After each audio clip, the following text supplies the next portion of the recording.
I'm Wayne Pollock. I'm a thought leadership ghostwriter serving big law and boutique law firm partners. I help these partners build their practices and their prominence one word at a time. Let's talk about how law firms can support their strategic planning through their thought leadership.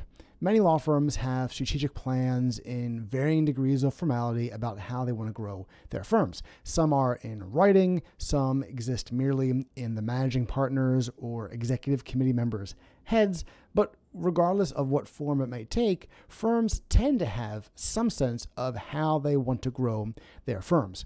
When they plot out how to execute on that plan to get the growth that they're hoping for, they should turn to thought leadership to support that execution. Here are 6 ways that thought leadership can support a law firm's strategic plan.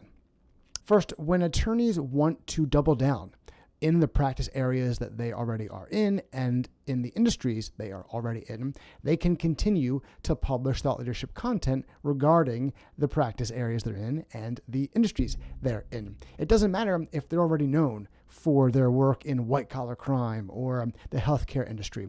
By consistently publishing thought leadership, they reinforce their position of leadership as thought leaders, as leaders in terms of the sophisticated matters that they're working on in their practice areas or the industries.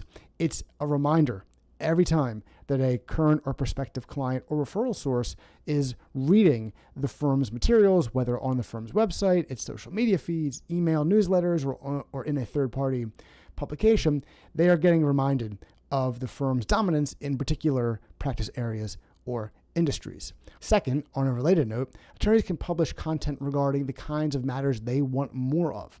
These could be best practices type content, or how we successfully helped a client do XYZ type content. But they can publish content that shows that they have knowledge and wisdom regarding certain kinds of matters that maybe they are not already well known for, but they've identified as wanting more of because of the profitability, because of the ability to do sophisticated work, or because of the high media exposure and public exposure they might enjoy by taking on these matters. Third, attorneys can be publishing content regarding the industries that they're targeting. They could be talking about trends in the insurance industry if they want to get more business in the insurance industry.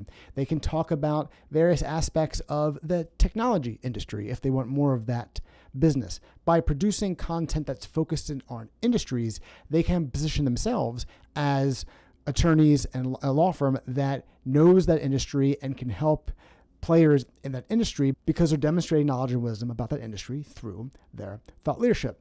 Fourth, if the firm has identified referral sources or a co-counsel it wants to strengthen relationships with for one reason or another, then the firm can co-produce content with those referral sources or co-counsel or other third parties, whether those are podcast episodes or videos or co-authored articles that would run in third-party publications.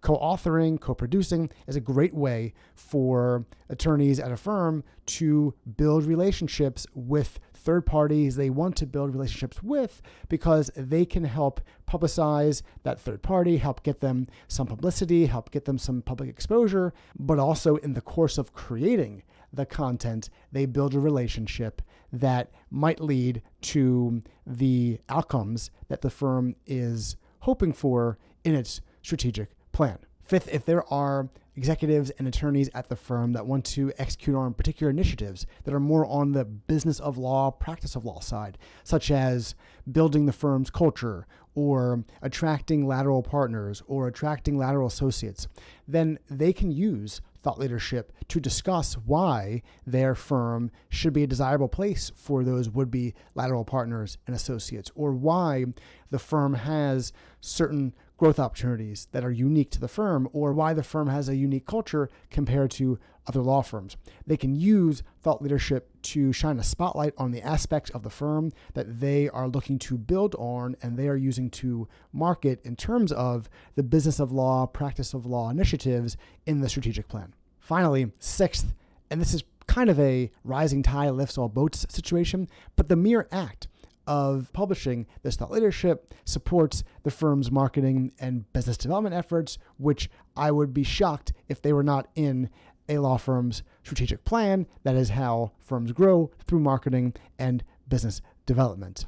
No matter what direction a law firm's strategic plan might take as a firm pursues growth in various areas, a law firm can develop a thought leadership program that helps it execute on that plan and increases the chance that it successfully executes on that plan.